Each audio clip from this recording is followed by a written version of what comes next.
नमस्कार मित्रों, आज शुरुआत करते हम दैनिक जागरण न्यूज़पेपर का एनालिसिस करना। आज तारीख है 16 सितंबर 2022 और आज का दिन है शुक्रवार और जिस न्यूज़पेपर का हम एनालिसिस करेंगे वो है राष्ट्रीय संस्करण। तो हम विस्तृत विश्लेषण करने से पहले एक बार ओवरव्यू ले लेते कि आज हम क्या-क्या देखने वाले हैं। हम देखेंगे कि आर्थिक आधार पर आरक्षण को लेकर सुप्रीम कोर्ट ने क्या कहा। केंद्र में मेन फ्रंट की सरकार बनी तो पिछड़े राज्यों को विशेष दर्जा, तो देखेंगे कि पिछड़े राज्यों को विशेष दर्जा क्या होता है और किन मानकों के आधार पर यह दर्जा मिलता है और इसका क्या लाभ होता है राज्यों को। शंघाई सहयोग संगठन की बैठक में भी देखिए भारत की कूटनीतिक तटस्थता, तो देखेंगे कि क्या है कूटनीतिक तटस्थता और एससीओ के बारे में जानने का प्रयास करेंगे कि कौन से देश है शामिल, आखिरी में कौन सा देश शामिल हुआ, इनकी मैप में इनके जो मैप है उनका एनालिसिस भी करेंगे। चीतों को लेकर नामीबिया से भारत तक उत्साह, अब और इंतजार नहीं, तो हम यहाँ पर नामीबिया का मैप देखेंगे। उसके बाद जो कुन्नू नेशनल पार्क है उसको देखेंगे, वो जो नामीबिया है उसके मैप का भी एनालिसिस करेंगे। रक्षा क्षेत्र में आत्मनिर्भरता की जरूरत, तो ऐसा क्यों कहा सेना प्रमुख ने, इसको भी हम देखेंगे कि फास्ट, फिर उसके बाद देखेंगे फास्ट ट्रैक अदालतों की स्थापना की गति बढ़ाए हाईकोर्ट केंद्र, तो क्यों कहा केंद्र ने ऐसा और क्यों बनाई जाती है फास्ट ट्रैक कोर्ट्स। उसके बाद हम एससीओ में क्षेत्रीय व अंतर्राष्ट्रीय मुद्दों पर होगी बात, तो इसको भी देखेंगे कि क्या भारत किन मुद्दों को लेकर एससीओ में बातचीत करेगा, वो भारत के लिए एससीओ का क्या महत्व है।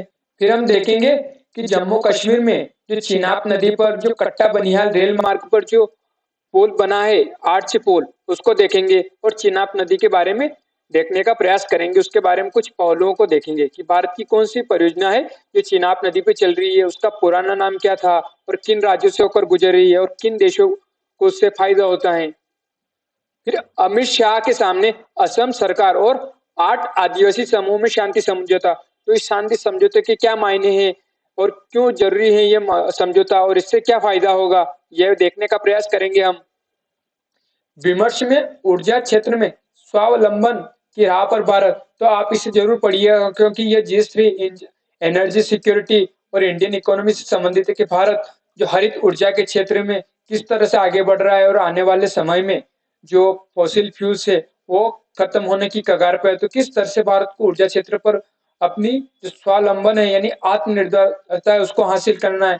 ग्रीन हाइड्रोजन है, सोलर है, विंड है, न्यूक्लियर एनर्जी है, तो इस तरह से देखना है कि भारत इन क्षेत्रों में किस तरह से काम कर रहा है ताकि जो मिडल ईस्ट है या जो डीजल पेट्रोल या क्रूड ऑयल पर जो भारत की निर्भरता है उसे कम किया जा सके ताकि क्लाइमेट चेंज पर जो भारत ने प्रतिबद्धताएं जताई हैं उसको भी पूरा किया जा सके। तो इसे आप स्वयं अध्ययन कीजिएगा। फिर हम देखेंगे नई लॉजिस्टिक नीति क्या है और एक ही पोर्टल से सड़क, रेल, पोर्ट और हवाई मार्ग से भेज सकेंगे माल, तो इसका क्या फायदा है और किस तरह से जो सामानों की आयात निर्यात में जो लागत लगती है उसको कम करने में ये फायदा होगा, तो इसे भी हम देखेंगे।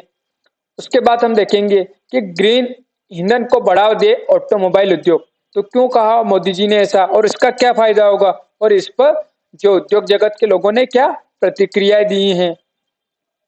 पर्यावरण पर दुष्प्रभाव कम करने में भारत निभाएगा अग्रणी भूमिका, तो हमको यहाँ देखना है कि जो डेयरी सेक्टर है उसकी महत्वता क्या है, वह किस तरह से जो किसानों और महिलाओं को सशक्त करने में अपनी भूमिका निभा रहा है।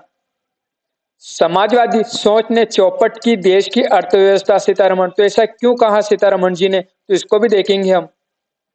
तो टेनिस स्टार रोजर फेडरर ने की संन्यास की घोषणा, तो टेनिस रैकेट के तमाम रिकॉर्ड स्थापित करने वाले स्विट्जरलैंड के रोजर फेडरर ने जब गुरुवार को इस खेल से संन्यास लेने की घोषणा की, तो हमें ये देखना था, अभी प्रीलिम्स पर्सपेक्टिव से प्रश्न बन सकता है कि हाल ही में कौन से खिलाड़ी ने संन्यास लिया और किस गेम से वो संबंधित थे और किस देश के रहने वाले थे।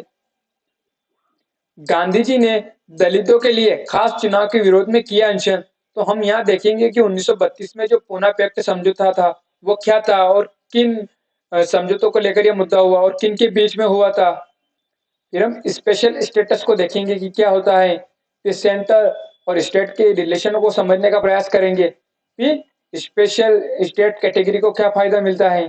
फिर हम देखने का प्रयास करेंगे कि जो स्पेशल कैटेगरी स्टेटस है वो क्या होता है, उसके क्या फायदे होते हैं, किन राज्यों को मिलती है दर्जा। फिर हम संघाई कोऑपरेशन ऑर्गेनाइजेशन के बारे में देखेंगे। फिर मध्य प्रदेश के जो नेशनल पार्क है उनको देखने का प्रयास करेंगे। फिर हम चीता की जो रेड लिस्ट है उसमें उसकी क्या स्थिति है, क्या स्टेटस है, उसको देखने का प्रयास करेंगे। फिर हम नामीबिया के मैप का एनालिसिस करेंगे। उसके बाद हम चिनाब नदी के बारे में कुछ तथ्यों को देखेंगे। फिर हम जो पूना समझौता था उसको देखेंगे, यानी पूना पैक्ट को देखेंगे। फिर हम सशस्त्र बल विशेष शक्ति या अधिनियम को देखेंगे। उसके बाद हम जो उत्तरी अमेरिका का उसका मैप का एनालिसिस करेंगे। तो ये आज के हमारे विषय के बिंदु रहेंगे। तो अब हम शुरुआत करते हैं हम विस्तृत विश्लेषण से। आर्थिक आधार पर क्यों नहीं दिया जा सकता आरक्षण? तो इसे हमें किस पेपर से जोड़ना है? तो GS2 राज्य व्यवस्था, संविधान से, राजनीति से। तो सुप्रीम सुनवाई EWS आरक्षण पर सुनवाई के दौरान शीर्ष अदालत ने याचिकाकर्ता से किया सवाल। कहा, संविधान एक गतिशील दस्तावेज, हमने गरीबी की पीढ़ियां देखी हैं। SC, ST और OBC को बाहर रखने का याचिकाकर्ता ने किया विरोध। याचिकाकर्ता ने कहा, समस्या से निपटने के लिए और भी हो सकते थे तरीके। तो हम देख लेते कि याचिकाकर्ता ने क्या कहा है पहले। तो समस्या से निपटने के लिए सकारात्मक कदम के और भी तरीके हो सकते थे। इसके लिए आरक्षण जरूरी नहीं। आरक्षण की अवधारणा इसके जरिए प्रतिनिधित्व देने की है। यह सभी समस्याओं से निपटने के लिए नहीं है। आरक्षण के बावजूद पिछड़ा वर्ग गरीबी से, यानी जो पिछड़ा वर्ग है वो उच्च वर्ग के गरीबी से ज्यादा करीब है। और आय की दृष्टि से गरीब दलितों की हालत गरीब ब्राह्मणों से ज्यादा खराब है। और EWS कोटे से SC, ST और OBC को बाहर रखा गया है। जाति के आधार पर बाहर रखा जाना समानता का उल्लंघन है। अब देखते हैं हम कि सुप्रीम कोर्ट ने क्या कहा है। तो आर्थिक रूप से कमजोर वर्ग यानी EWS को सरकारी नौकरियां और उच्च शिक्षण संस्थानों में प्रवेश में 10% कोटे के विरोध में दलीलें दे रहे याचिकाकर्ता से सुप्रीम कोर्ट ने गुरुवार को सवाल किया कि आरक्षण का आधार आर्थिक क्यों नहीं हो सकता।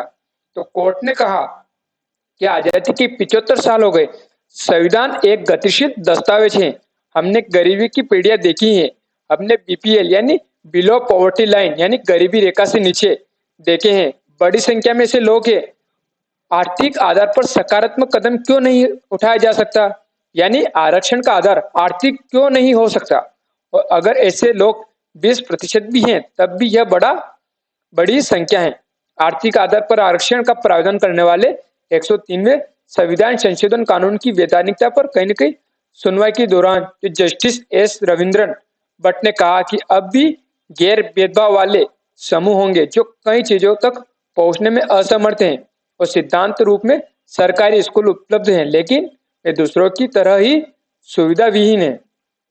जस्टिस भट्ट ने आर्थिक आधार पर आरक्षण के विरोध में बहस कर रही वकील सदान फरासत से सवाल उस वक्त किया जब वे इस कोटे से SC, ST और OBC को बाहर रखने का विरोध कर रहे थे। जस्टिस भट्ट ने कहा कि थोड़ी देर के लिए वर्गों को बाहर रखने की दलीलों को अलग कर दें तो आर्थिक आधार पर सकारात्मक कदम क्यों नहीं उठाया जा सकता है। तो इस तरह से जो कहीं न कहीं जो आर्थिक आधार पर जो आरक्षण था उसको लेकर बहस हुई है।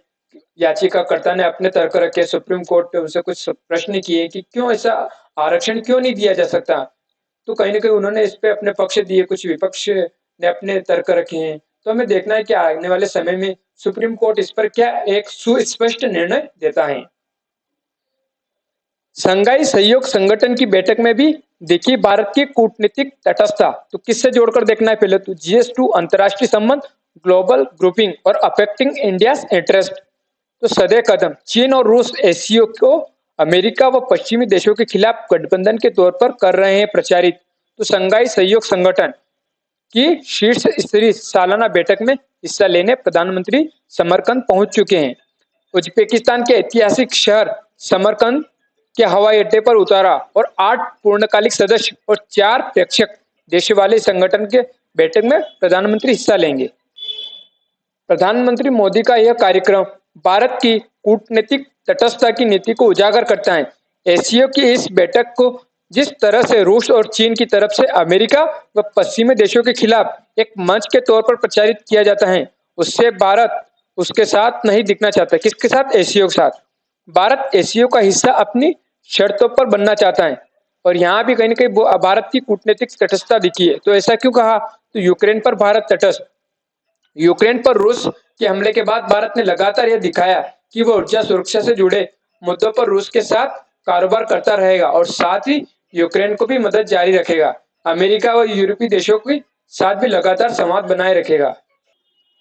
तो ऐसे है कूटनीतिक तटस्थता, यानी ना तो भारत यूक्रेन के साथ पूरी तरह से, ना भारत रूस के साथ पूरी तरह से, ना भारत अमेरिका या यूरोपीय देशों के साथ पूरी तरह से, यानी सबके साथ कहीं न कहीं भारत एक कोऑर्डिनेशन और समन्वय के थ्रू अपने हितों को साध रहा है, ताकि किसी भी देश के साथ अपनी जो गुटबाजी है वो ना बढ़ाई जा सके। तो हम एससीओ के बारे में देखते हैं। तो संघाई कोऑपरेशन ऑर्गेनाइजेशन, तो ये कौन सा यूरोप है? तो ये एक तरह से यूरेशियन राजनीतिक, आर्थिक और एक तरह से सुरक्षा का ऑर्गेनाइजेशन है।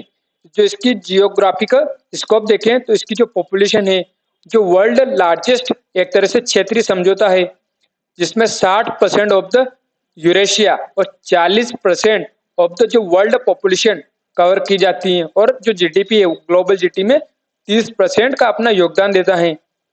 और इंडिया और पाकिस्तान कब ज्वाइन हुए थे? तो 2017 में ज्वाइन हुए थे। और ईरान है वो 15 सितंबर 2022 वो कहीं ना कहीं इसमें ज्वाइन हुआ है। ACO is governed by the head of state council, एक तरह से जो ये सुप्रीम डिसीजन मेकिंग बॉडी है किसकी? एसीओ की, जो एक साल में मतलब मेट वंस ईयर, यानी वार्षिक बैठक होती है इसकी। अब यहाँ मैप में दिखाया हुआ है कि किस तरह का जो फॉर्मेशन कब हुआ था इसका, 2001 में। किस टाइप का है ये? तो mutual security, political and economic alliance. इसका हेडक्वार्टर कहाँ है? तो बीजिंग में, यानी people's of republic of China में। इसकी मेंबरशिप है China, India, Iran, Kazakhstan, Kyrgyzstan, Pakistan, Russia, Tajikistan, Uzbekistan. इसके ऑब्जर्वर स्टेट्स, इसके डायलॉग पार्टनर्स दे रखे हैं। और इसका जो स्ट्रक्चर है वो देख लेते हैं। जो स्ट्रक्चर ऑफ एससीओ, तो कहीं ना कहीं ऊपर जो काउंसिल ऑफ हेड्स स्टेट, फिर council of heads of government यानी प्राइम मिनिस्टर, फिर उसके बाद आता है काउंसिल ऑफ फॉरेन मिनिस्टर, फिर काउंसिल ऑफ नेशनल कोऑर्डिनेटर्स। और इसी के साथ कहीं ना कहीं जो SCO regional anti terrorist structure, जो कहीं ना कहीं जो आतंकवादी गतिविधियों को रोकथाम के लिए काम करता है। तो ये इस तरह से इसका स्ट्रक्चर है। महत्वपूर्ण तो हमारे लिए ये ये 5 स्टेप ही महत्वपूर्ण बनती है इसके लिए। उसके बाद हम देखते हैं कि जो हेड्स ऑफ एससीओ सेक्रेटरीज 2022, यानी प्रेसिडेंट कौन है? तो जेंग मिंग। और इसकी मेंबरशिप की बात करें तो जब स्टेब्लिशमेंट की जा रहा था एससीओ का, तो उस समय कौन शामिल था? तो China, Kazakhstan, Kyrgyzstan, Russia, Tajikistan और बाद में उज्बेकिस्तान को शामिल किया गया। और अभी कहीं ना कहीं जो यहाँ पर दिखाया हुआ कि ऑब्जर्वर, तो कहीं ना कहीं जो इंडिया, पाकिस्तान और ईरान, तो कहीं ना कहीं एससीओ के मेंबर बन गए हैं। और यहाँ पर कहीं ने डायलॉग पार्टनर्स दिखाया हुआ कि अफगानिस्तान, बेलारूस, श्रीलंका। फिर उसके बाद मेंबर स्टेट की बात करें तो China, Kazakhstan, Kyrgyzstan, Russia, Tajikistan, Uzbekistan और इंडिया और पाकिस्तान कहीं ना कहीं जो शुरुआत 2015 से चालू की गई इनको शामिल करने के, 2017 में शामिल हो गए। और अभी लास्ट में कौन शामिल हुआ है? तो कहीं ना कहीं 15 सितंबर 2022 को कहीं ना कहीं ईरान को शामिल किया गया इसकी मेंबरशिप में। और यहाँ पर कहीं ना कहीं डायलॉग पार्टनर्स को दिखाया हुआ है। इसकी एक्टिविटीज क्या होती है? तो कोऑपरेशन ऑन सिक्योरिटी, दूसरा है मिलिट्री एक्टिविटीज, इकोनॉमिक कोऑपरेशन और कल्चर कोऑपरेशन। तो ये कहीं ना कहीं इसके उद्देश्य रहते हैं जिन पर ये काम करता है। अब लिस्ट ऑफ समिट्स को देखते हैं तो यहाँ पर कहीं ना कहीं दिखाया हुआ है 2018 में नरेंद्र मोदी जी, ये जो heads of state of member का 2018 में जो समिट हुई थी चाइना के अंदर, और ये 2019 का दिखाया हुआ है heads of state and government of the member state at the 2019। और ये कहीं ना कहीं जो लिस्ट ऑफ समिट्स को दिखाया हुआ है, जिसकी पहली समिट दिखाई हुई 2001 में कहाँ हुई थी? चाइना में, शंघाई में। और 15-16 सितंबर यानी जो अभी चल रही है वो कहाँ है? उज्बेकिस्तान, समरकंद में चल रही है। और 2023 में कहाँ होगी? भारत में, न्यू दिल्ली में होगी। और ये जो current leaders of the member state, तो रिपब्लिक ऑफ इंडिया के तो Narendra Modi prime minister of India, ये चाइना के शी जिनपिंग, ये रशिया के व्लादिमीर पुतिन। उसके बाद हम इसका एक बार मैप देखते हैं कि कौन से कंट्री शामिल है इसके अंदर। तो ये दिखाया हुआ कि ऊपर से रशिया हो गया, इधर से चाइना, चाइना के बाद इंडिया, भारत, इंडिया मतलब Bharat, Pakistan, Kyrgyzstan, Tajikistan, Uzbekistan, Kazakhstan और ईरान को भी इसमें शामिल कर लिया गया है। तो कुल मिलाकर 9 देश हो गए किसके अंदर, एससीओ के अंदर। तो इस तरह से इस मैप को हमें को देखना है। अब बढ़ते हैं हमारी अगली खबर पर। केंद्र में मेन फ्रंट की सरकार बनी तो पिछड़े राज्यों को विशेष दर्जा नीतीश। तो अब ये खबर तो एक तरह से पॉलिटिकल एंगल से आई है, लेकिन हमें हमारे एग्जाम पर्सपेक्टिव से इसमें से जो काम की चीजें हैं वो निकालनी। तो पहले तो हम इस खबर को जोड़ते हैं, तो GS2 पॉलिटी और स्पेशल कैटेगरी स्टेटस से देखना है, यानी एक तरह से राज्य व्यवस्था से जोड़कर देखना है। तो पहले देख लेते हैं कि मुद्दा क्या है। तो मुख्यमंत्री नीतीश कुमार ने गुरुवार को बिहार को विशेष राज्य के दर्जे के अपने पुराने मुद्दे के प्रति प्रतिबद्धता दोहराई है। विशेष राज्य का दर्जा मांगते हैं और मांगते रहेंगे, ऐसा बिहार के जो मुख्यमंत्री उनका कहना है। नीतीश कुमार ने बिहार समेत अन्य पिछड़े राज्यों के लिए भी विशेष दर्जा की जरूरत बताई है और कहा कि बिहार के सभी पिछड़े राज्यों को विशेष दर्जा मिलना चाहिए। और विपक्षी दलों को राष्ट्रीय स्तर पर एकजुट करने के अभियान में जुटे नीतीश कुमार भाजपा के विरुद्ध संभावित गठबंधन को मेन फ्रंट बता रहे हैं। यानी जो मेन फ्रंट का भी ऊपर जिक्र किया था, तो वो क्या है, एक तरह से जो विपक्षी भाजपा के विरुद्ध कहने का जो विपक्ष है पूरी तरह से एकजुट होना चाह रहा है। केंद्र ने साफ कर दिया कि बिहार विशेष राज्य के दर्जे की पात्रता नहीं रखता है। अब 2010 में JDU की मांग देश के आदिवासी बहुल इलाके, सीमावर्ती और परिवर्तित दुर्गम इलाके वाले राज्य के साथ बेहद गरीब और पिछड़े राज्यों को विशेष दर्जा दिया जाता है। वर्तमान में असम, मणिपुर, मेघालय, नागालैंड, त्रिपुरा, अरुणाचल प्रदेश, मिजोरम, उत्तराखंड, हिमाचल प्रदेश, सिक्किम, जम्मू कश्मीर को विशेष दर्जा हासिल है। बिहार में गरीबी और विभाजन के बाद झारखंड के सारे प्राकृतिक संसाधन चले जाने के आधार पर कहीं न कहीं 2010 से ही नीतीश कुमार ने इस तरह की मांग की कि क्योंकि कहीं न कहीं जो बिहार था, तो बिहार से कहीं न कहीं एक तरह से झारखंड बना और झारखंड में कहीं न कहीं छोटा नागपुर का पठार है, यानी प्राकृतिक संसाधनों से भरपूर है वो। तो उसी को लेकर इन्होंने कहा कि कहीं न कहीं जो बिहार के संसाधन तो सारे कहीं न कहीं झारखंड में चले गए। अब बिहार एक तरह से गरीब और निर्धन हो गया, तो उसी के आधार पर इन्होंने कहा कि मतलब बिहार को विशेष राज्य का दर्जा मिलना चाहिए। अब इन्होंने विशेष दर्जे के लिए क्या मानक बताए, तो जिस प्रदेश में संसाधनों की कमी हो, कम प्रति व्यक्ति आय हो, राज्य की आय कम हो, जनजातीय आबादी का बड़ा हिस्सा हो, पहाड़ी और दुर्गम इलाकों में स्थित हो, कम जनसंख्या घनत्व हो, प्रतिकूल स्थान हो, यानी जो अनुकूल न हो वो ऐसा स्थान हो, और अंतरराष्ट्रीय सीमा के पास स्थित होना चाहिए। तो इसमें से हमारे काम की खबर क्या है, एक तो ये वाला पैराग्राफ है, एक दूसरा ये वाला पैराग्राफ है, और एक मुद्दा समझना कि मुद्दा क्यों है, क्यों वापस से चर्चा में उठा है। तो अब हम इसके बारे में थोड़ी जानकारी लेते हैं। तो अब देखते हैं हम कि जो स्पेशल कैटेगरी स्टेटस होता क्या है। तो संविधान में स्पेशल कैटेगरी स्टेटस का कोई प्रावधान नहीं है। केंद्र सरकार उन राज्यों को वित्तीय सहायता प्रदान करती है जो दूसरों के मुकाबले तुलनात्मक नुकसान में है। स्पेशल कैटेगरी स्टेटस की अवधारणा 1969 में उभरी, जब गॉडगिल फॉर्मूला यानी जिसने राज्यों को केंद्रीय सहायता निर्धारित करने की मंजूरी दी। तो इसी के लिए कहीं ना कहीं गॉडगिल फॉर्मूला बनाया गया था। अब some prominent guidelines for getting special category status. तो क्या गाइडलाइंस है, तो खराब बुनियादी ढांचे के साथ आर्थिक रूप से पिछड़ा होना चाहिए। दूसरा, राज्यों को पहाड़ी और चुनौतीपूर्ण इलाके में स्थित होना चाहिए। तीसरा, उनके पास कम जनसंख्या घनत्व और महत्वपूर्ण आदिवासी आबादी होनी चाहिए। और चौथा, रणनीतिक रूप से पड़ोसी देशों की सीमाओं के साथ स्थित होना चाहिए। अब देख लेते हैं कि उसके बेनिफिट्स क्या मिलते हैं अगर किसी को स्पेशल कैटेगरी स्टेटस मिलता है। तो केंद्र सरकार सभी केंद्र प्रायोजित योजनाओं और बाहरी सहायता पर राज्य के व्यय का 90% वहन करती है, जबकि शेष 10% 0% ब्याज दर पर राज्य को ऋण के रूप में दी जाती है। केंद्रीय निधियों को प्राप्त करने में अधिमान्य उपचार। तीसरा है, राज्यों में उद्योगों को आकर्षित करने के लिए उत्पाद शुल्क पर रियायत दी जाती है, यानी डिस्काउंट मिलता है। केंद्र के सकल बजट का 30% विशेष श्रेणी के राज्यों को भी जाता है। पांचवा है, यह राज्य कर्ज की अदला बदली और कर्ज राहत योजना का लाभ उठा सकते हैं।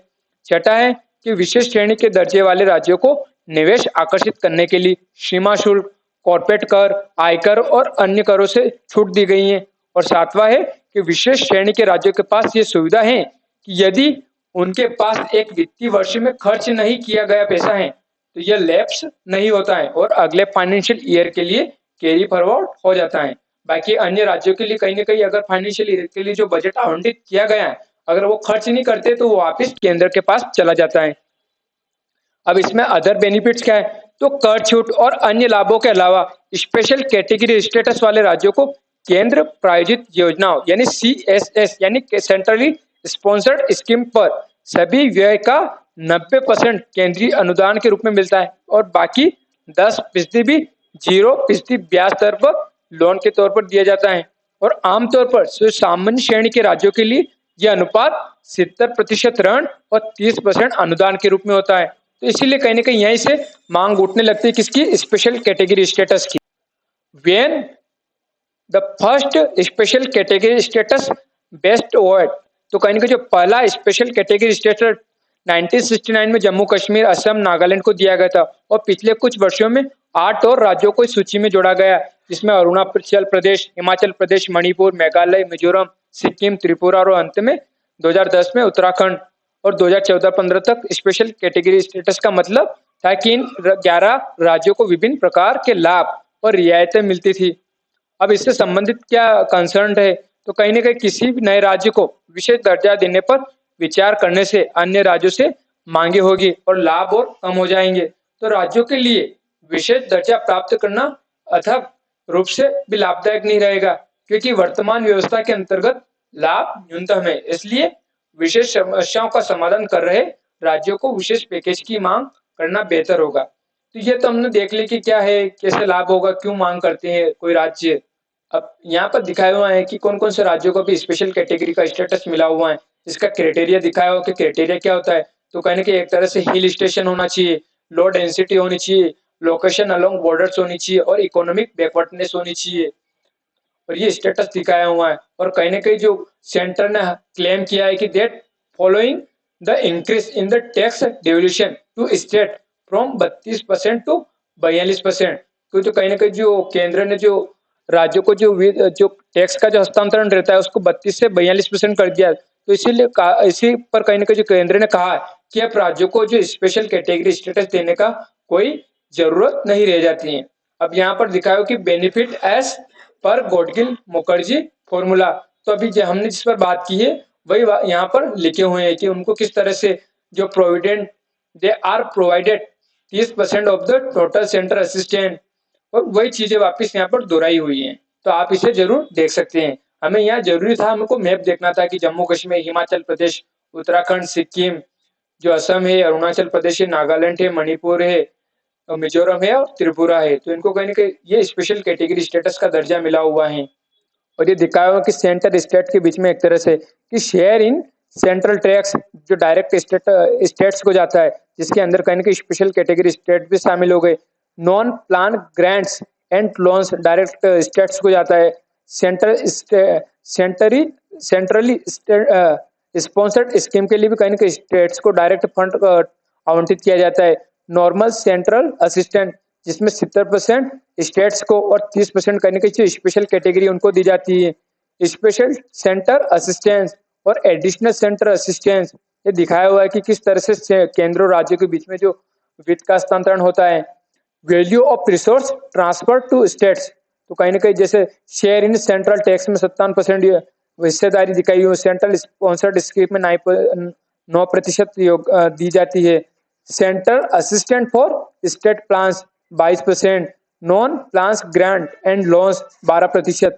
तो ये एक तरह से दिखाया हुआ कि किस तरह से जो रिसोर्सेस होता है उनको केंद्र राज्य को हस्तांतरित करती हैं।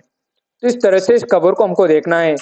यहाँ पर दिखाया हुआ है कि जो स्पेशल स्टेटस क्या होता है, जिसका वेटेज कहीं ना कहीं दिखाया हुआ है गॉडगिल फॉर्मूले के अनुसार, अभी हमने देखा वही चीज वापिस यहाँ पर दिखाई हुई है। तो इस तरह से इस खबर को हमें देखना है। अब बढ़ते हैं हम आगे। चीतों को लेकर नामीबिया से भारत तक उत्साह, अब और इंतजार नहीं। तो पहले तो इसको खबर को हमको जोड़ना है कि किस पेपर से जोड़ेंगे। तो GS3 conservation, environment and ecology से। तो अब देखते हैं कि जो भारत में कहीं ना कहीं जो चीते लाए जा रहे हैं नामीबिया से, तो उनको लेकर कहीं न कहीं उत्साह है। तो उसी को देखते हुए कहीं न कहीं ये जो चार्टर्ड विमान है उसको डिज़ाइन किया गया है, जो चीते भारत में लाए जा रहे हैं। तो नामीबिया में भारत आने वाले इन चीतों को कहीं न कहीं जो सद्भावना दूत नाम दिया गया है। नामीबिया से 8 चीतों को भारत लाया जा रहा है और कहीं न कहीं कुन्नू पालमपुर अभयारण्य में इनको रखा जा रहा है। और दुनिया में एशियाई चीते अब सिर्फ ईरान में है जिनकी संख्या अधिकतम 20 है। तो अभी देखेंगे हम जो चीते की रेड बुक लिस्ट में क्या स्टेटस है, कुन्नू नेशनल पार्क कहाँ अवस्थित है। तो पहले हम देखते हैं मध्य प्रदेश में नेशनल पार्क और कहीं न कहीं जो कुन्नू नेशनल पार्क की बात करें तो वो कहाँ अवस्थित है, तो कहीं न कहीं एक तरह से उत्तर में अवस्थित है। ये माधव नेशनल पार्क हो गया, ये पन्ना नेशनल पार्क अवस्थित हो गया है। ये बांधवगढ़, ये संजय नेशनल पार्क जो कहीं न कहीं एक तरह से पूर्व में अवस्थित हो गया और पश्चिम में ये अरावली रेंज अवस्थित हो गई है। और ये कहीं न कहीं जो महादेव और ये मेघालय और ये पेंच नेशनल पार्क और ये कान्हा नेशनल पार्क कहीं न कहीं जो दक्षिण में अवस्थित हो गए हैं। ये सतपुड़ा रेंज और ये विंध्या रेंज के बीच में कहीं न कहीं जो नर्मदा की जो घाटी है और कहीं न कहीं ये नर्मदा घाटी दिखाई हुई है।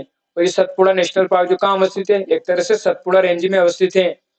और ये वन विहार नेशनल पार्क और ये विंध्या रेंज और इन्हीं के कहीं न कहीं जो विंध्या और सतपुड़ा रेंज के ऊपर ही कहीं न कहीं कुन्नू नेशनल पार्क अवस्थित है। अरावली रेंज के किस साइड में अवस्थित हो गया है, तो कहीं न कहीं उत्तर पूर्व में अवस्थित हो गया है। और कहीं न कहीं जो पन्ना नेशनल पार्क है ये किधर अवस्थित हो गया है, तो कुन्नू नेशनल पार्क है।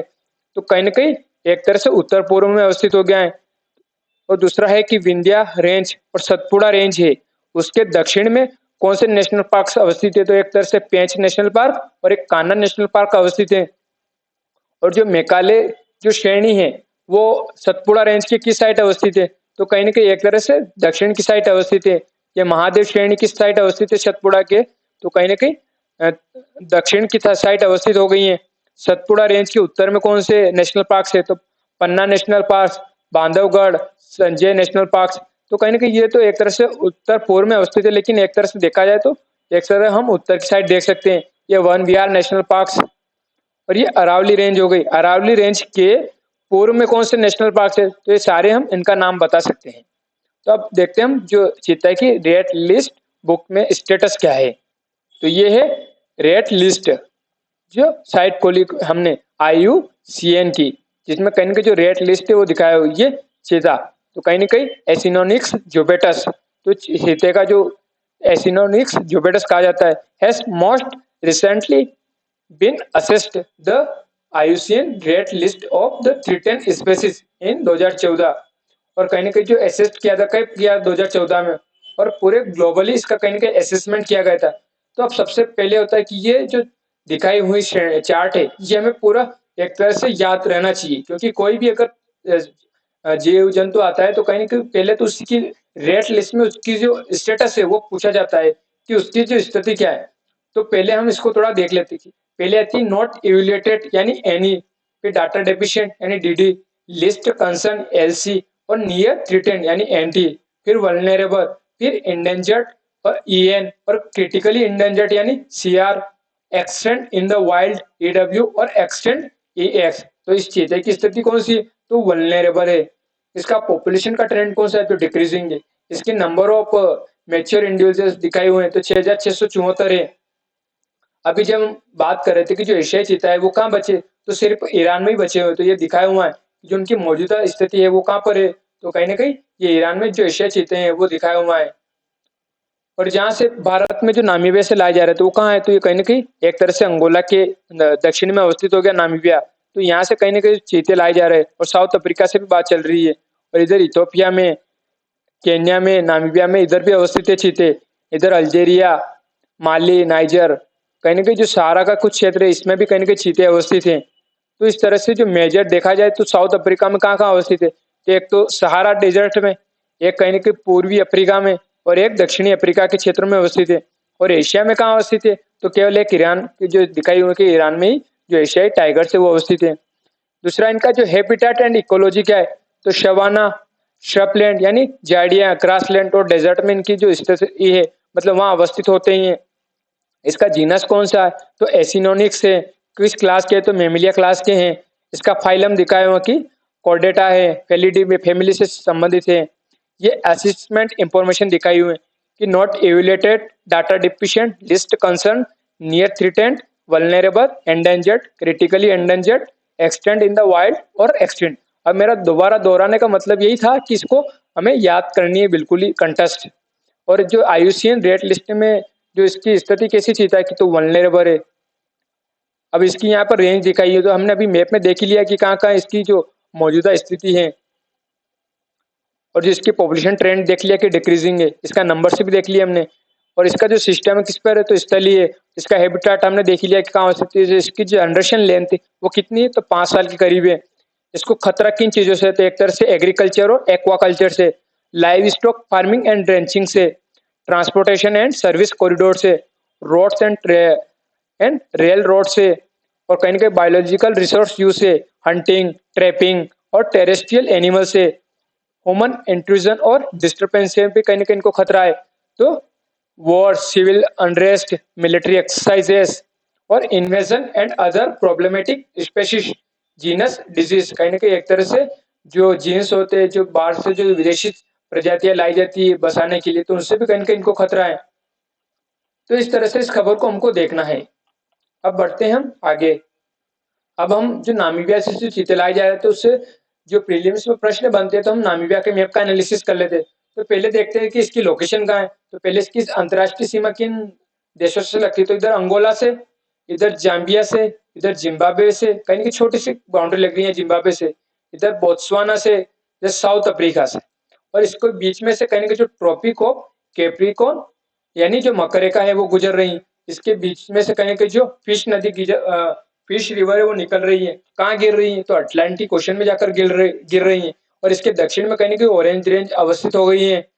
और कहीं ना कहीं जो नामीबिया है और इसके जो शहर है वो देख लेते हैं, तो कहीं ना कहीं इसके पश्चिम में कौन सा डेजर्ट अवस्थित हो गया है, तो नामीबिया डेजर्ट अवस्थित हो गया है। ये हुंस माउंटेन्स अवस्थित हो गई है। ये नामीबिया नोकलुप्त नेशनल पार्क से, ये नोकलुप्त माउंटेन्स, ये कालाहारी डेजर्ट से कहीं ना कहीं एक तरह से बोत्सवाना और कहीं ना कहीं नामीबिया के बीच में यहाँ अवस्थित हो गया एक तरह से। ये आउवास माउंटेन्स आ गई हैं। ये विंडोइक्स कहीं ना कहीं इसकी कैपिटल से। तो इस तरह से हमको इसके मैप को देखना है कि इसकी लोकेशन क्या है, किससे इसकी सीमा लग रही है। ये एक तरह से इधर स्केलेटन कोस्ट दिखा हुआ है तट, तो किससे संबंधित है तो नामीबिया से संबंधित है। तो अब बढ़ते हैं हम आगे। अभी हम जिसकी एससीओ की बात करें तो कहीं उसमें क्षेत्रीय व अंतर्राष्ट्रीय मुद्दों पर होगी बात मोदी। तो अब मोदी जी गए तो किन मुद्दों पर बातचीत होगी, तो कहीं ना कहीं जो एससीओ में जो शिखर बैठक में क्षेत्रीय व अंतर्राष्ट्रीय मुद्दों को उठाएंगे मोदी जी। बैठक में हिस्सा लेने के लिए पहुंच गए समरकंद के लिए। तो भारत की तरफ से सदस्य देशों के बीच कारोबार को गति देने, कनेक्टिविटी को मजबूत करने और आतंकवाद के खिलाफ सहयोग को बढ़ाने के सुझाव रखे जाएंगे।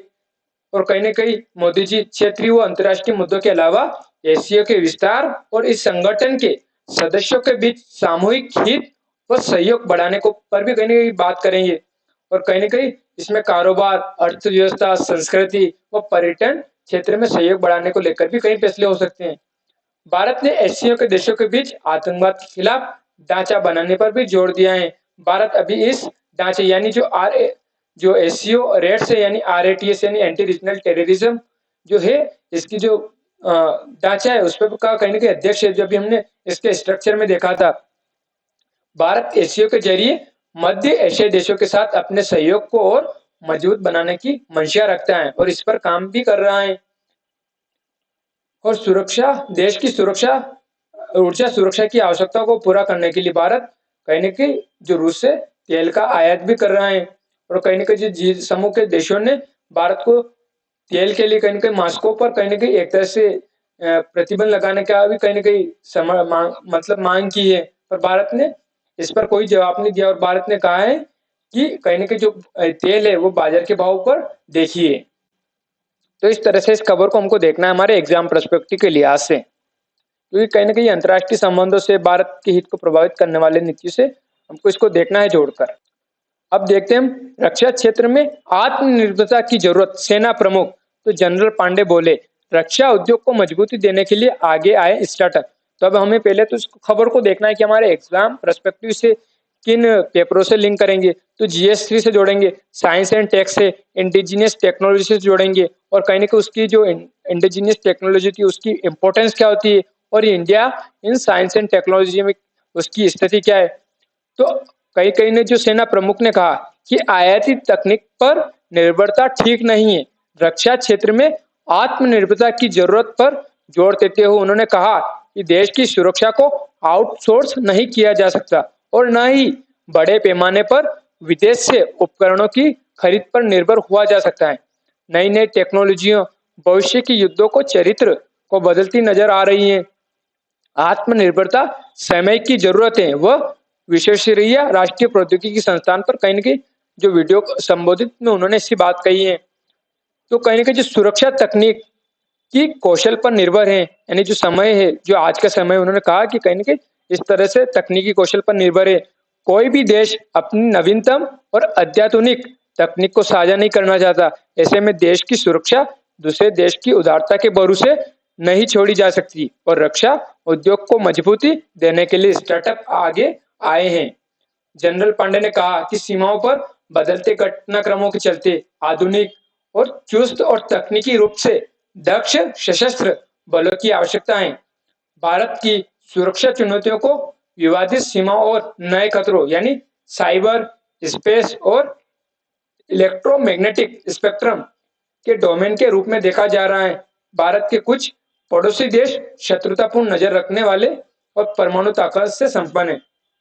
तो अब ये जो हमने बात की है, तो हमें इसको हमारे एग्जाम पर्सपेक्टिव से जोड़ना, क्योंकि जो इन्होंने बातचीत कही है कहीं ना कहीं हम उसको प्रीलिम्स में भी कोट करके लिख सकते हैं, क्योंकि ये जो बातचीत कही है कहीं ना कहीं हम इनको जो प्रीलिम्स में जो राइट करना रहता है मेंस, तो उसमें लिख सकते हैं कि किस तरह से जो रक्षा क्षेत्र में आत्मनिर्भरता की जरूरत है। तो कहीं ना कहीं हम वहां पर ये चीजें लिख सकते हैं कि सेना प्रमुख ने ये सी बातें कही हैं, तो ऐसी आत्मनिर्भरता की जरूरत ही क्यों है, इससे क्या फायदा होगा। तो इस तरह से हमको इस खबर को देखना है। अब देखते हैं अगली खबर। तो GS2 जुडिशरी रिफॉर्म, तो फास्ट ट्रैक अदालतों की स्थापना की गति बढ़ाए हाई कोर्ट के। तो कानून मंत्री किरण रिजिजू ने हाई कोर्टों के मुख्य न्यायाधीशों को पत्र लिखकर अपने राज्यों में प्रदेश सरकारों के परामर्श से फास्ट ट्रैक अदालतों यानी FTC और फास्ट ट्रैक विशेष अदालतों यानी FTAC यानी फास्ट ट्रैक स्पेशल कोर्ट्स की स्थापना की प्रक्रिया में गति लाने के लिए कहा है, ताकि महिलाओं, बच्चों और वरिष्ठ नागरिकों के विरुद्ध जघन्य अपराधों के मामलों की त्वरित सुनवाई की जा सके।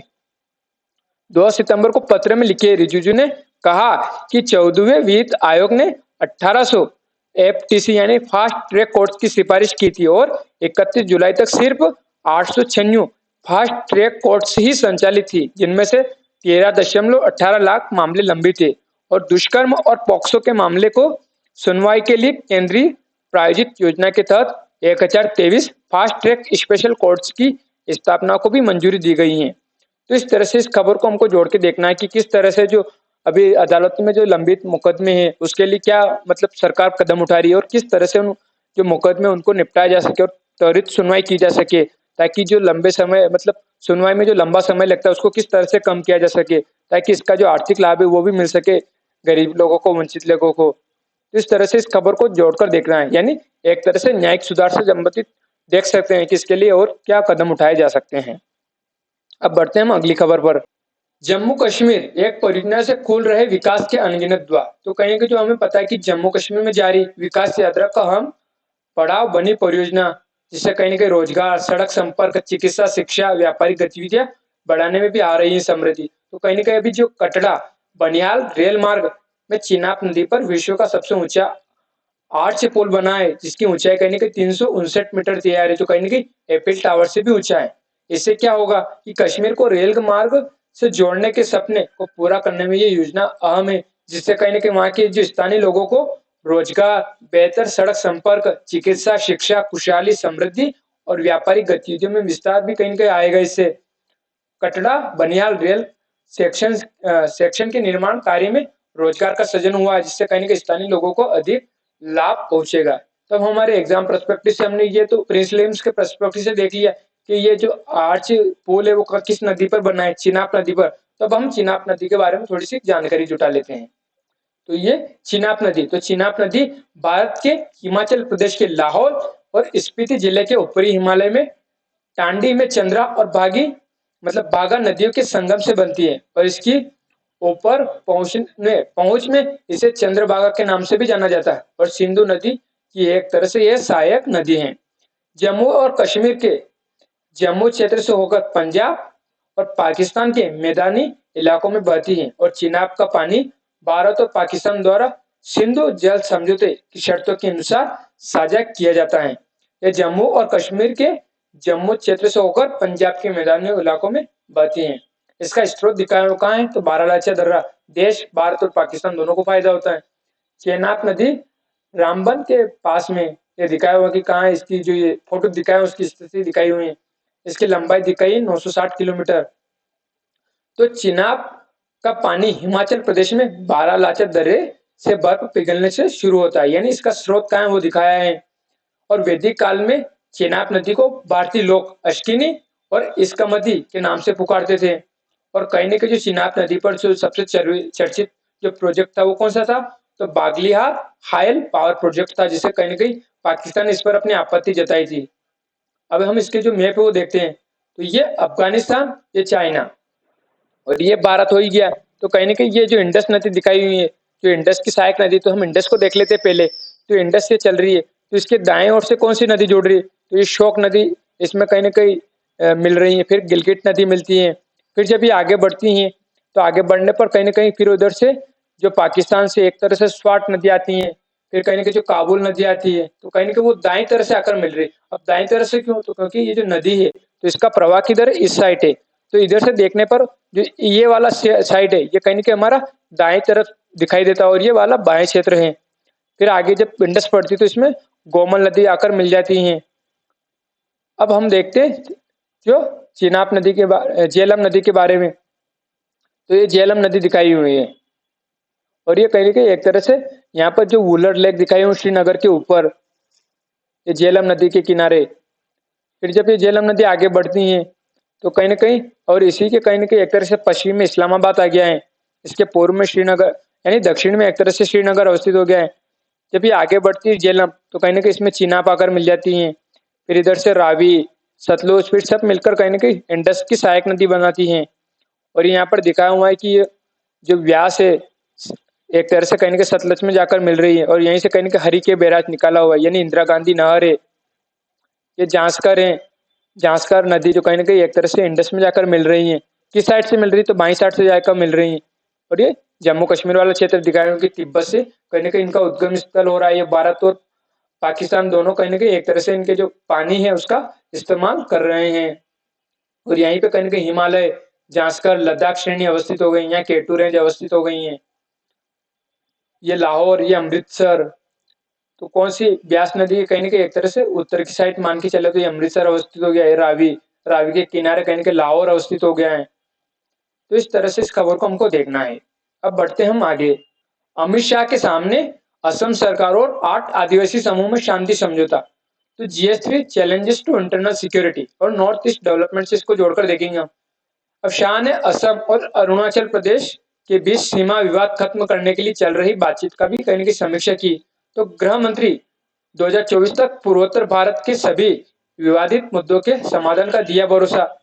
तो कहीं न कहीं जो गृह मंत्री अमित शाह की उपस्थिति में असम के 8 सशस्त्र आदिवासी समूह ने राज्य सरकार के साथ शांति समझौते पर हस्ताक्षर किए हैं। इन समूह के साथ 2016 से ही संघर्ष विराम समझौता हो गया था।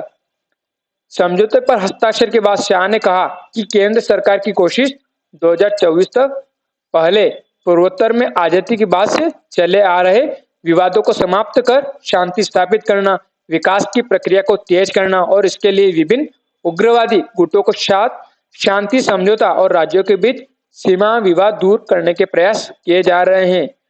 और सरकार शांति प्रयासों का नतीजा है कि असम में 60% से अधिक क्षेत्र सशस्त्र सेना विशेषाधिकार कानून यानी अपस्पा के दायरे से बाहर आ चुका है और त्रिपुरा और मेघालय जो अपस्पा से पूरी तरह से मुक्त हो चुके हैं। तो शाह ने 2024 में कहीं न कहीं 824 हिंसक घटना दर्ज की गई थी कहा, और अब 158 रह गई हैं और हिंसक घटनाओं में 2024 में पुलिस के 121 जवान मारे गए थे। उग्रवादी गुटों के 10,000 से अधिक युवा आत्मसमर्पण कर मुख्यधारा में शामिल हुए और पूर्वोत्तर राज्यों में हिंसक घटनाओं में कहीं न कहीं कमी भी आई है इससे।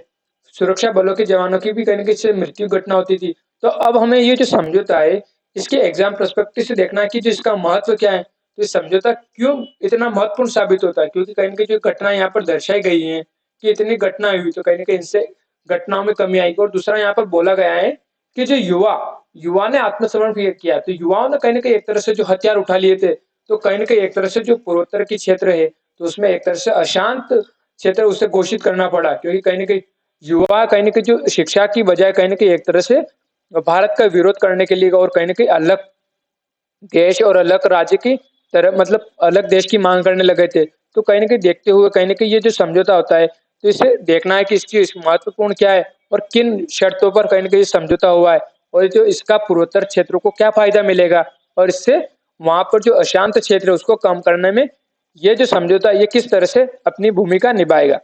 तब हम यहाँ पर जो अपस्पा का ज़िक्र किया है, उसको देख लेते हैं कि वो क्या है। तो ये है सशस्त्र बल विशेष शक्ति अधिनियम यानी शक्तियां अधिनियम।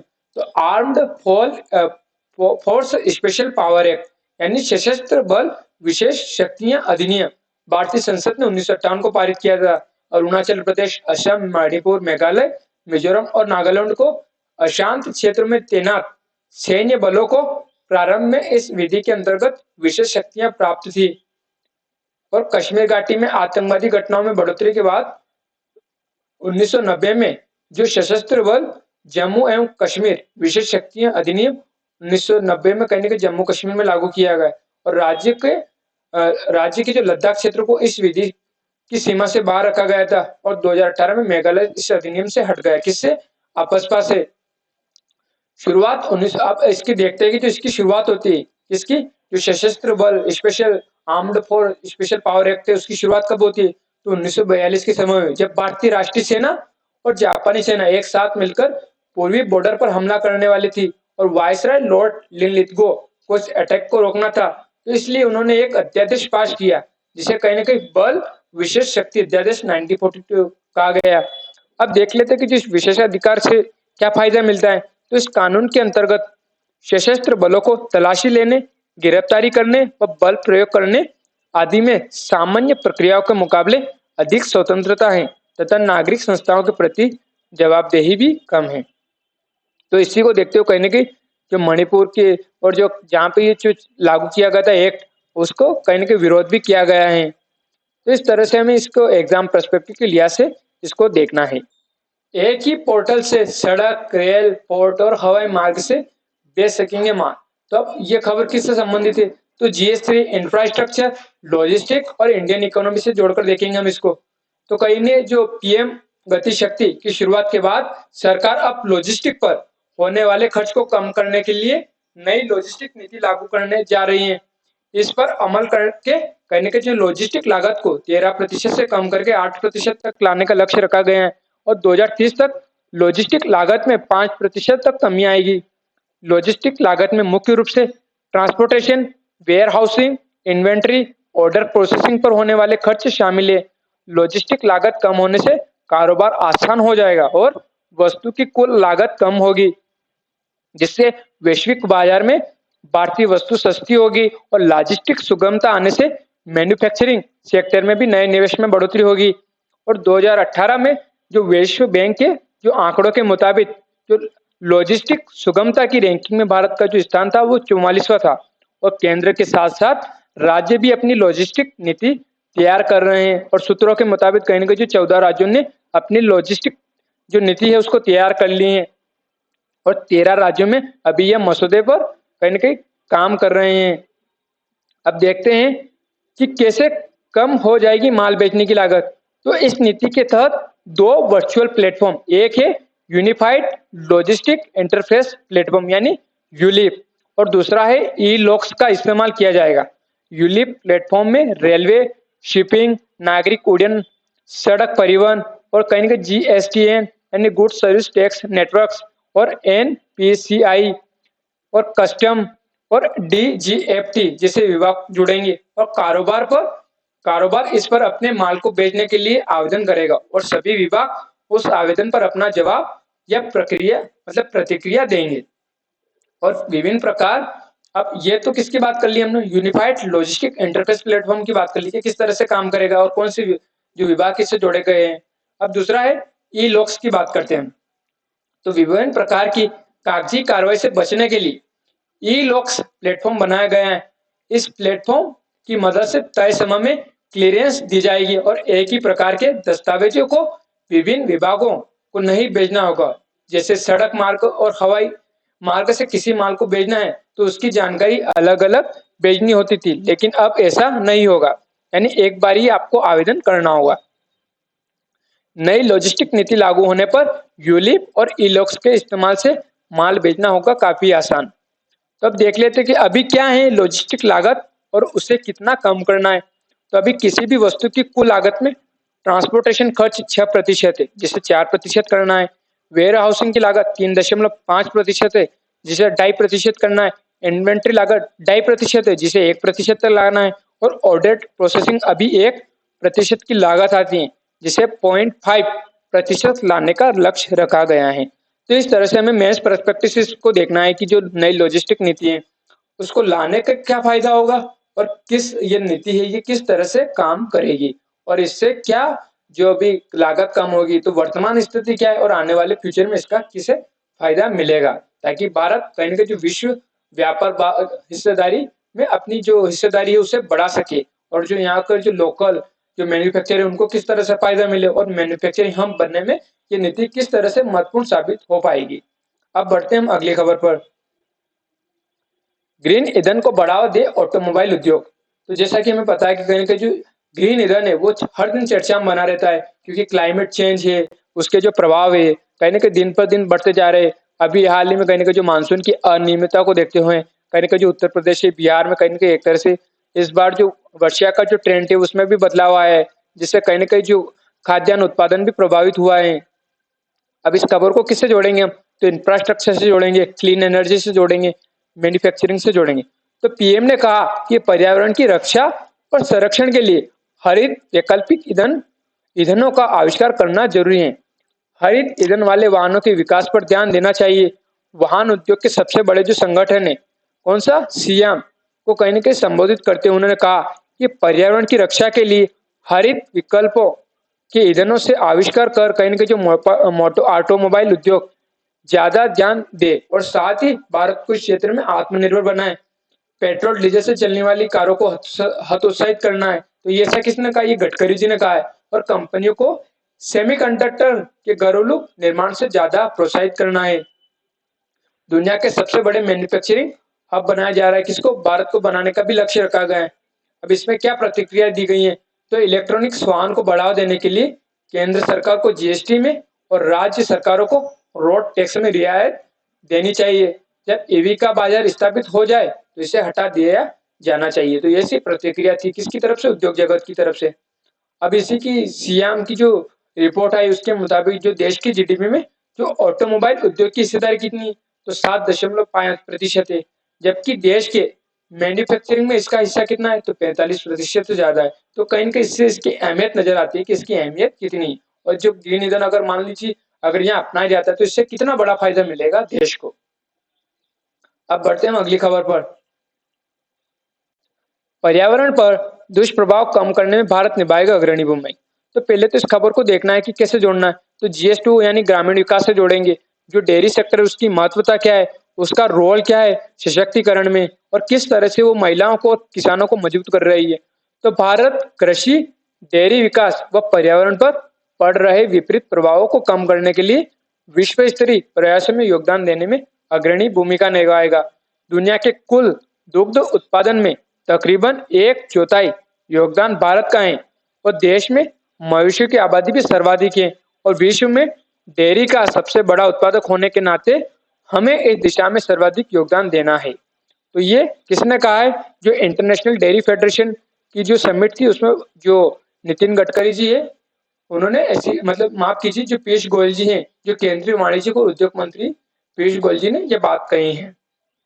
तो भारत सरकार सहकारिता क्षेत्र और किसानों को प्रोत्साहित करने के लिए कहीं न कहीं महत्वपूर्ण भूमिका निभा रही है। आने वाले सालों में विश्व स्तरीय उत्पादन में भारत का योगदान और अधिक बढ़ेगा। छोटे व सीमांत किसानों के लिए विशेष रूप से फायदेमंद होगा। जब हम गुणवत्ता के मानकों और स्थायित्व की बात करते हैं, तब भारत दुनिया के साथ कदम से कदम मिलाकर बढ़ना चाहता है। तो कहीं न कहीं जो जलवायु का अध्ययन करें, उन्होंने कहा कि कई जो टीमें हैं, जो देश के विभिन्न हिस्से हैं, वो जलवायु का अध्ययन करें और जलवायु परिवर्तन के जो व्यावहारिक समाधान खोजे और छोटे किसानों के लिए जो इसे प्रासंगिक भी बनाया जाए। और जलवायु परिवर्तन के समाधान का सवाल है, तो कहीं न कहीं जो विकसित दुनिया ने इसे पूरी तरह से कहीं न कहीं एक तरह से सहयोग नहीं किया है। बात ग्रीन हाउस गैसों में मात्र 3% योगदान है किसका? भारत का। तो उन्होंने भारत की जो कार्बन उत्सर्जन है उसकी भी रिपोर्ट बता दी कि भारत की क्या स्थिति है और चाइना की सबसे ज्यादा, फिर अमेरिका की आती है। और कहीं न कहीं इसी मौके पर जो केंद्रीय पशुपालन व डेयरी विकास मंत्री पुरुषोत्तम रूपाल ने कहा कि भारत सतत विकास के लिए प्रतिबद्ध है और विकास के लक्ष्य को प्राप्त करने के लिए विकास मानकों को दूध उत्पादकों पर थोपे जाने के बजाय इसे अपनाया जाए और सरकार कृषि क्षेत्र के जो अपशिष्ट के मुद्दे से निपटने को सर्वोच्च प्राथमिकता दे रही और इसके लिए अपशिष्ट से धनोपार्जन यानी वेस्ट टू वेल्थ कार्यक्रम सहित कई बिंदुओं पर किसानों की आय बढ़ाने पर कार्य किया जा रहा है। तो इस तरह से इस खबर को जोड़ना है। तो पहले तो हमें देखना है कि हमने जो अभी बात की थी डेयरी सेक्टर, तो किस तरह से भारत में कहीं न कहीं ये अपना योगदान दे रहा है, इसकी स्थिति क्या है और इसको लेकर और क्या कदम किए जा सकते हैं। जो ग्रीन हाउस गैस है उसका क्या मतलब इफेक्ट है, उसका क्या प्रभाव पड़ रहा है और उससे कैसे जो छोटे और सीमांत किसानों को बचाया जा सके और किस तरह से वेस्ट से वेल्थ बनाया जा सके, ताकि किसानों की जो दोगुनी इनकम करने का जो लक्ष्य रखा गया था उसे प्राप्त किया जा सके। समाजवादी सोच ने चौपट की देश की अर्थव्यवस्था, सीतारमण। तो कहीं न कहीं जीएस3 industry policy and its impact, why India topped mixed economy. तो उससे जोड़कर देखेंगे कि कहीं न कहीं जो आजादी के बाद देश की आर्थिक समाजवादी सोच ने चौपट कर दी। ऐसा किसने कहा है? तो वित्त मंत्री सीतारमण जी ने कहा है। तो उन्होंने ऐसा और क्या कहा? तो कहीं न कहीं उन्होंने कहा कि सन 1700 में दुनिया की आमदनी में तत्कालीन भारत का हिस्सा कितना था? तो 23.6% था, लेकिन 1947 में यह 3.58% पर आ चुका था और स्वतंत्रता के बाद देश की आर्थिकी को सुधारने का काम जिस तेजी से होना चाहिए था, वह समाजवादी सोच के कारण नहीं हो सका और उद्यमिता को समर्थन देने के बजाय लाइसेंस परमिट राज्य पर ये ध्यान दिया गया और परिणाम स्वरूप 1991 तक में अंतर्राष्ट्रीय मुद्रा कोष की मदद लेनी पड़ी और उसकी शर्तें पर चलने के लिए बाध्य होना पड़ा। तो अब हमें यहाँ एक तो ये समझ में आता है कि एलपीजी शुरू क्यों किया गया और उससे 1991 से जो पहले जो औद्योगिक नीति थी वो किस तरह की थी और जो भारत ने जो मिक्स्ड इकोनॉमी अपनाई थी वो उसका उद्देश्य क्या था। तो कहीं ना कहीं जो ब्रिटिश ईस्ट इंडिया कंपनी थे उसने हमें पता है कि किस तरह से भारत का शोषण किया।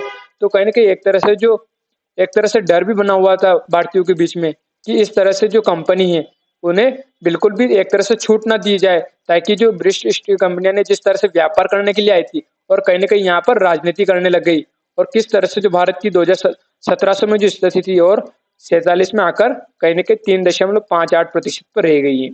तो हमें कहीं ना कहीं हमारे एग्जाम पर्सपेक्टिव से इस खबर को देखना है। भारत की विकास यात्रा में अमेरिका रहेगा प्रमुख साझेदार मोदी। तो हमें एग्जाम पर्सपेक्टिव से हम अमेरिका का मैप का एनालिसिस करेंगे और कहीं ना कहीं जो कनाडा में चरमपंथियों ने स्वामी नारायण मंदिर पर भारत विरोधी नारे लगाए, तो कनाडा के जो चरमपंथी खालिस्तानियों ने टोरंटो स्थित एक प्रमुख मंदिर की दीवार पर भारत विरोधी नारे लगाए। तब हमें इन दोनों खबरों को कैसे जोड़ना है, तब हम इनके जो मैप है उसका एनालिसिस करेंगे, क्योंकि कहीं ना कहीं जो महत्वपूर्ण खबरें हैं उनसे किस तरह से हम हमारे एग्जाम पर्सपेक्टिव यानी एग्जाम के लिहाज से उनमें से छानबीन कर सके। तो अब हम जो इन दोनों का मैप का एनालिसिस करेंगे उससे पहले एक और खबर को देख लेते हैं महत्वपूर्ण। ओजोन परत को खत्म होने से बचाने के लिए एक साथ आए 45 राष्ट्र। तो 1987 में आज ही 45 देशों ने ओजोन परत को खत्म होने से बचाने के लिए एक प्रोटोकॉल पर हस्ताक्षर किए और इसी प्रोटोकॉल को ध्यान में रखते हुए संयुक्त राष्ट्र महासभा ने 19 दिसंबर 1994 को इस तारीख यानी 16 सितंबर को ओजोन दिवस के रूप में मनाने की घोषणा की थी। तो ये जिस क्लाइमेट चेंज से जोड़कर देख सकते हैं और विश्व की जो प्रतिबद्धता है कि ये क्लाइमेट चेंज मिटिगेशन के लिए उसके साथ भी जोड़कर देख सकते हैं। अब जो हमारे लिए महत्वपूर्ण होता है वो है GS2 से 1 से जोड़कर देखेंगे जो मॉडर्न हिस्ट्री से संबंधित है। तो गांधी जी ने दलितों के लिए खास चुनाव के विरोध में किया अनशन। तो 1932 में आज ही गांधी जी ने BR अम्बेडकर से प्रभावित दलितों के लिए पृथक निर्वाचन प्रणाली वाले ब्रिटिश सरकार के फैसले के विरोध में पुणे की यरौदा जेल में अनशन शुरू किया था और इसी वर्ष 24 सितंबर को गांधी जी और अम्बेडकर के बीच पूना पैक्ट हुआ था और ये व्यवस्था खत्म हुई थी। अब देखते हैं कि जो पूना पैक्ट था वो क्या था और इसके पीछे की पृष्ठभूमि क्या थी। तो पुणे समझौता यानी पूना पैक्ट अथवा पूना समझौता तो भीमराव अंबेडकर और महात्मा गांधी के मध्य पुणे की यरवदा सेंट्रल जेल में 24 सितंबर 1932 को हुआ था। तो कहीं ना कहीं पुणे में हुआ था तो इसीलिए इसका नाम रख दिया पूना समझौता। अंग्रेज सरकार ने इस समझौते को सांप्रदायिक अधिनिर्णय यानी कम्युनल अवार्ड में संशोधन के रूप में अनुमति प्रदान की थी और समझौते में दलित वर्ग के लिए पृथक निर्वाचन मंडल को त्याग दिया गया था, लेकिन दलित वर्ग के लिए आरक्षित सीटों की संख्या प्रांतीय विधानमंडल में 71 से बढ़ाकर 148 और केंद्रीय विधायिका में कुल सीटों को 18% कर दिया था। तो कहीं ना कहीं जो पृष्ठभूमि देखते इसकी, तो पृष्ठभूमि क्या थी, तो द्वितीय गोलमेज सम्मेलन में हुए विचार विमर्श के फलस्वरूप कम्युनल अवार्ड की घोषणा की गई और जिसके तहत जो भीमराव अंबेडकर द्वारा उठाई गई राजनीतिक प्रतिनिधित्व की मांग को मानते हुए दलित वर्ग को 2 वोटों का अधिकार मिला। एक वोट से दलित अपना प्रतिनिधित्व चुनेंगे तथा दूसरे वोट से सामान्य वर्ग का प्रतिनिधित्व चुनेंगे और इस प्रकार दलित प्रतिनिधि केवल दलितों को ही वोट से चुना जाना था और दूसरे शब्दों में उम्मीदवार भी दलित वर्ग का था तथा मतदाता भी केवल दलित वर्ग का ही था। तो 1932 को ब्रिटिश प्रधानमंत्री रैमजे मैकडोनाल्ड ने सांप्रदायिक पंचायत की घोषणा की जिसमें दलितों सहित 11 समुदाय को पृथक निर्वाचन मंडल प्रदान किया गया और दलितों के लिए की गई पृथक निर्वाचन मंडल की व्यवस्था का गांधी जी ने विरोध किया और 20 सितंबर 1932 को गांधी जी ने अनशन प्रारंभ कर दिया और 1932 को कहने के जो 26 सितंबर 1932 को राजेंद्र प्रसाद व मदन मोहन मालवीय के प्रयासों से गांधी जी और अम्बेडकर के मध्य पूना समझौता हुआ और जिसमें कहने के जो संयुक्त हिंदू निर्वाचन व्यवस्था के अंतर्गत दलितों के लिए स्थान आरक्षित करने पर भी सहमति बनी। इस समझौते को कहने के जो पूना पैक्ट कहा जाता है और दलित प्रतिनिधि को चुनने में और गैर दलित वर्ग अर्थात सामान्य वर्ग का कोई दखल न रहा, परंतु दूसरे और दलित वर्ग अपनी दूसरी वोट के माध्यम से सामान्य वर्ग के प्रतिनिधि को चुनने में अपनी भूमिका निभा सकता था। गांधी जी इस समय पुणे की यरौदा जेल में थे और कम्युनल अवार्ड की घोषणा होते ही पहले तो उन्होंने ब्रिटिश प्रधानमंत्री को पत्र लिखकर इसे बदलने का प्रयास किया, परंतु जब उन्होंने देखा कि ये निर्णय नहीं बदला जा रहा तो उन्होंने मरण व्रत रखने का घोषणा कर दी और इस समझौते में डॉक्टर अंबेडकर कम्युनल अवार्ड में पृथक निर्वाचन के अधिकार को छोड़ना पड़ा तथा संयुक्त निर्वाचन जैसा कि आजकल है पद्धति को स्वीकार करना पड़ा, परंतु साथ ही कम्युनल अवार्ड में मिली 71 आरक्षित सीटों की बजाय पूना पैक्ट में आरक्षित सीटों की संख्या बढ़ाकर 148 कर दी गई और साथ ही अछूत लोगों के लिए प्रत्येक प्रांत में शिक्षा अनुदान में पर्याप्त राशि निहित की करवाई गई और सरकारी नौकरियों से बिना किसी भेदभाव के दलित वर्ग के लोगों की भर्ती भी सुनिश्चित की गई। तो ये तो इसकी पृष्ठभूमि हो गई। ये समझौता क्या था, क्यों हुआ, तो कहीं ना कहीं जो ये महत्वपूर्ण होता है क्योंकि जब हम मॉडर्न हिस्ट्री में पढ़ते हैं तो वहां हमको पढ़ना पड़ता है कि जो पूना समझौता था इसकी पृष्ठभूमि क्या थी, क्यों कहीं ना कहीं जो अम्बेडकर जी ने इस समझौते को मानना पड़ा और क्यों जो ये गांधी जी ने इसका अनशन शुरू किया था, इसके प्रभाव क्या होते हैं अगर मान लीजिए पूना समझौता न होता और गांधी जो अम्बेडकर की जो मांग रखी गई थी, कम्युनल अवार्ड रखा गया था, अगर उसे स्वीकार कर लिया जाता तो इस तरह से इस खबर को हमको देखना है। तो अब हम यानी कि जो अमेरिका है उसके मैप का एनालिसिस करते हैं।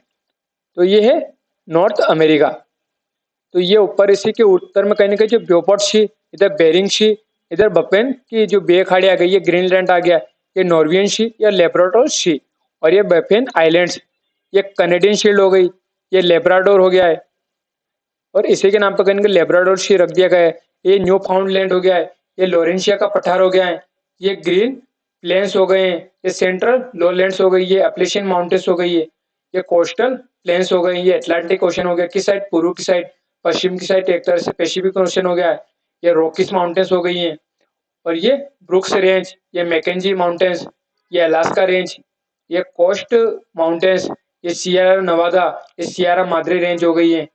और ये दिखाया हुआ कि किस तरह से इधर एक तरह से माउंटेन्स है, इधर प्लेन्स हैं, और ये ग्लेड लेक्स अवस्थित हो गई हैं, ये हडसन की खाड़ी हो गई हैं, ये गल्फ ऑफ मेक्सिको इसके दक्षिण में, ये कैरिबियन सी।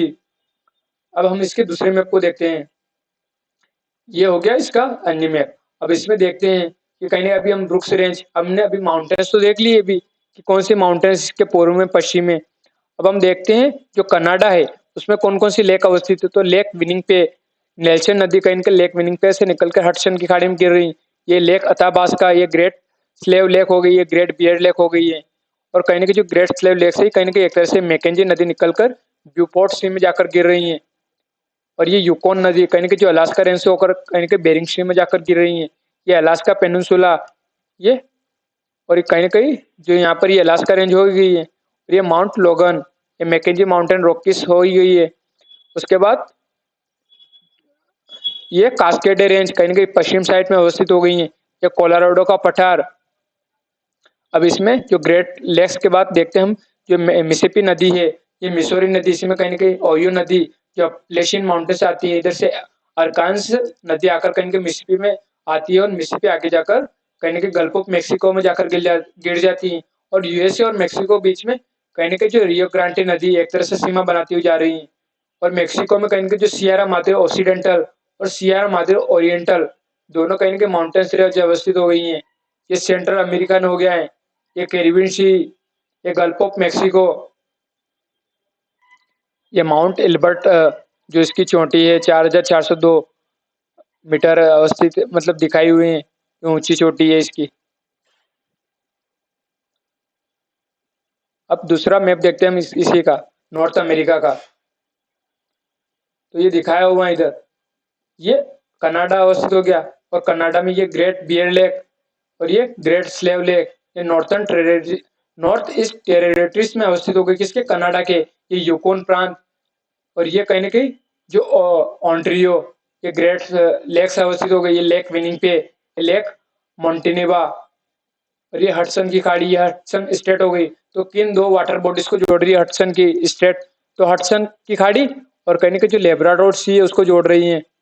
और ये लेब्राडोर सी, ये ग्रीनलैंड डेनमार्क के अंदर है, ये बेपिन आइलैंड्स जो कनाडा का हिस्सा ही है, ये नॉर्थ अटलांटिक ओशन, ये गल्फ ऑफ सेंट लॉरेंस, कहीं ना कहीं जो ये ग्रेट लेव से कहीं ना कहीं जो सेंट लॉरेंस नदी निकल रही है वो कहीं ना कहीं गल्फ ऑफ सेंट लॉरेंस में जाकर गिर रही है।